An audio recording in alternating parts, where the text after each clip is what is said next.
Well, here's the good news in California. Your refund is in the mail. Here is the bad news. Your check is not.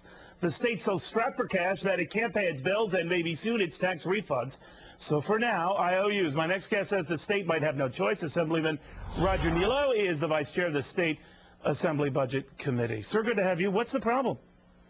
Well, we're going to run into a situation in a month or two when we're going to have more bills coming into the state than we'll have cash coming in, which is why we really essentially need to take some urgent budget action to reduce our expenditures at least. But we could be faced with an imbalance between cash flow and cash flow in, cash flow out.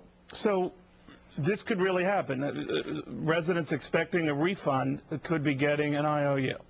It is possible. It happened once before, about 15 years ago. Right. And there are other bills that perhaps might have to be delayed by issuing warrants.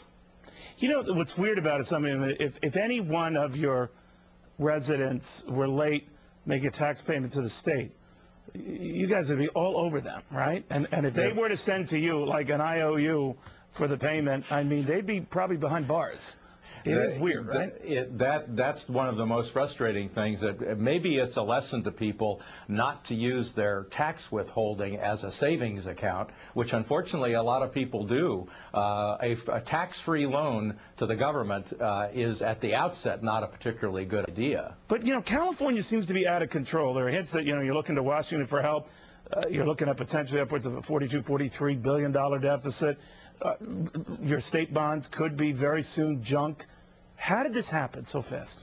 Well, first of all, I'm not looking to the federal government for help, because if we did get help from the federal government, it avoids the reforms that we need. And this has happened for any number of reasons, having a lot to do with the way we budget and the way we do business in this state. And that's why we have been arguing all along to reform the way we do things that gets us into this mess in the first place. A limitation on spending when times are good, so we set up real reserves that we can use when times are bad, to change the way we do things in government that actually force us to spend more money. Yeah, but in the meantime, you really couldn't blame anyone if they have tax owed you to send them back an IOU, right? Oh, on that issue, no. I'm talking about the fundamental reforms we need. Understood. Assemblyman, thank you very much.